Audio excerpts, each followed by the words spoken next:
guys remember when ARK first released on the Switch a few years ago? You know, all the crazy drama that came from other creators, the fact that it wasn't optimized, and the developers basically just put it out there with one patch and never really strived to do anything else with it. The game recently got updated, and it wasn't just an update. A completely new team recreated the entire game from the ground up to be a bit more optimized and better looking for the Switch hardware. And we're getting all the DLC released that the original team never planned on giving to us. So let's dive into the improvements, both from the downloadable content and free update that overhauled the game from the new team. Here is my review of ARK Survival Evolved Ultimate Survivor Edition for the Nintendo Switch.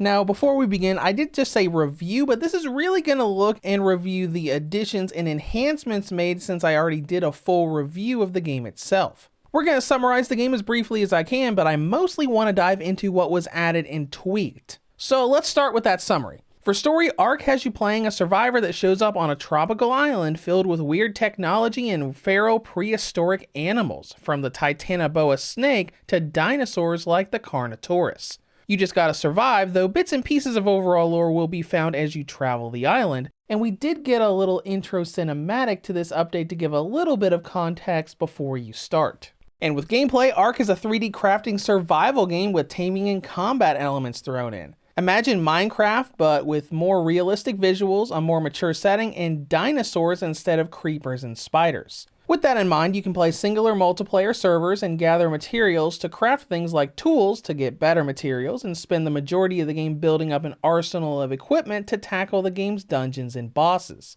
The main standouts here being the leveling system to unlock recipes, and the enemies being prehistoric dinosaurs. ARK is an extremely difficult game with everything around being able to easily kill or help you. The big bit of fun here is not fighting dinosaurs on the island, but tranking and feeding them so you can tame and ride around on the back of a pteranodon, going through the sky and not only fighting bosses with your equipment, but also your legion of dinosaurs. And that's about as brief as I can explain the point of ARK Survival Evolved. So let's move on and talk about the upgrade and rework. Put simply, this is a completely new port of ARK, but they made it into a free update instead of completely re-releasing the game on the eShop. If you already own the Switch version, you get all the graphical and quality of life changes for free in that patch, and you can even keep your save data. The new patch will just continue where you left off with all the improvements. You just gotta pay for the DLC expansions like Genesis, Extinction, Scorched Earth, and the new Switch exclusive kids-oriented game called ARK Dinosaur Discovery.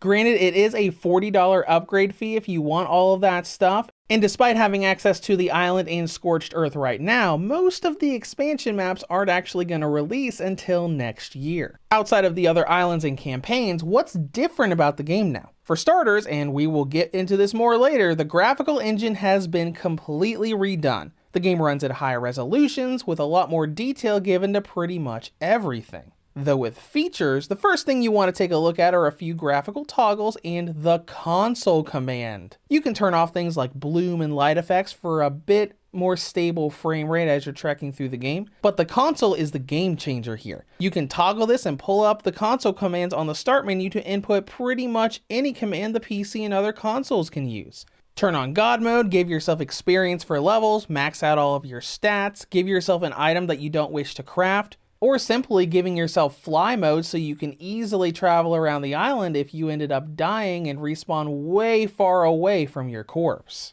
Just having the console available opens up so many doors for you. In the old version of ARK, some of the artifact key items wouldn't spawn correctly, so if that ever happens here, you just go into the console and add it to your inventory. Other small enhancements include a cursor for menus and the ability for you to just continue previous save files without starting fresh in the rework, as we mentioned earlier. But really, we need to talk about presentation. How much improvement is actually here? First of all, the resolution doesn't constantly change. The textures on environments are overall better than before and more consistent. You won't see any of those weird trees changing between PS1 polygons and what we have here. For the sake of comparison, here is a video I took a few months ago of the original Switch version of the starting island. And here is that very same island with the reworked engine, and you can definitely tell there are improvements here. Now, it doesn't look perfect. There is still a bit of fuzz around the more grass and leaf oriented textures, pop-in is still an issue, and flying around will show you the occasional lighting texture glitch off in the distance.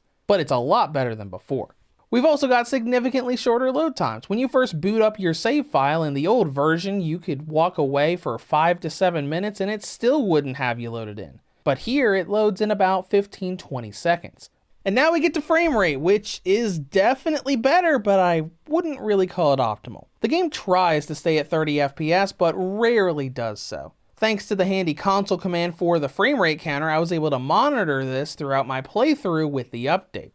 It will more often than not jump around between 25 and 30 FPS, but will regularly dip down into the low and mid 20s and rarely down to 17 and 18. Now, you go to an open area without a lot of trees, fly around in a Pteranodon, or go into one of the boss fights and you're going to get 27 to 30 pretty consistently, but a lot of the game isn't that accommodating. If you want to play this game, I would get used to having it run around 25 FPS.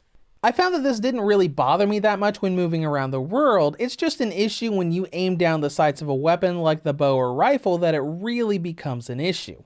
And I'm happy to also report that the two biggest problems with the original Switch version, the slideshow frame rate in dungeons and artifacts not spawning correctly, have both been fixed. You're not going to get 30 FPS in dungeons, but you'll still get that low to mid 20s range even when being swarmed by enemies. Now, I'm saying a lot of really good things for a game that can't even hit a stable 30 frames per second. That's because if you look at some of the other last-gen console versions of ARK, you're not going to get much better than what we're seeing here. Now, if you go on PS5, you're going to get close to 60 FPS, but even the base PS4 only runs it at around 23 to 30 FPS. The fact that they got the Switch to run it just under what the base PS4 can do is something worth noting. And now let's go into battery life, because the original version of ARK for the Switch came out before the Switch Lite, V2, and OLED models were a thing. On the original model, we get a range of 2 hours and 3 up to 2 hours and 20. The Nintendo Switch Lite gets a range of 2 hours and 17 up to 2 hours and 46. The Redboxer V2 2019 model gets a range of 4 hours and 20 up to 4 hours and 52. And the OLED model gets a range of 4 hours and 35 up to 5 hours and 21. In conclusion, the rework of ARK for the Switch has finally given us access to the expansions, the incredibly useful console command, and a much better looking and playing game than we had a few years ago. Now, on the downside, it still doesn't look fantastic and the frame rate will not often stay at 30 FPS. But considering what this game has to do to run well on the bigger consoles, the fact that they improved as much as they do and got the Switch just below base PS4 levels of performance is commendable. Reviews to Go rates ARK Ultimate Survivor Edition for the Nintendo Switch a 6 out of 10. If you have any comments or questions, feel free to leave them below. Thank you for watching and have a great day.